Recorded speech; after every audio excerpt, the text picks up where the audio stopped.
اعوذ باللہ من الشیطان الرجیم، بسم اللہ الرحمن الرحیم۔ السلام علیکم پیارے بہن بھائیوں، آج کل ہمارے ملک پاکستان پر بارشوں اور سیلاب کی صورت میں اللہ پاک کی طرف سے ایک آزمائش ہے، تو ہر ایک کو چاہیے کہ رب کے حضور گڑ گڑا کر رو کر یہ دعا پڑھنی چاہیے۔ اعوذ باللہ من الشیطان الرجیم، بسم اللہ الرحمن الرحیم۔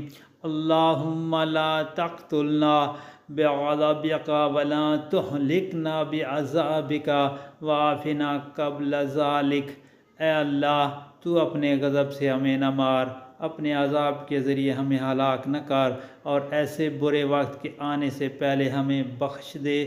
دوستو، یہ دعا بہت ہی پیاری دعا ہے، اور آپ بار بار اس کا ذکر کریں، اپنے گھر والوں کے ساتھ اس کو شیئر کریں، اپنے دوستوں، اقارب، رشتہ داروں، اور ویسے بھی آپ اس کو شیئر کریں تاکہ ہر بندے تک یہ دعا پہنچ جائے، اور رب کے حضور گڑ گڑا کر دعا کریں تاکہ اللہ پاک ہمیں اس آزمائش کی گھڑی میں پورا اترنے کی توفیق عطا فرمائے، اور ہر کسی کا بھلا ہو، اللہ پاک رحم فرمائے، آمین۔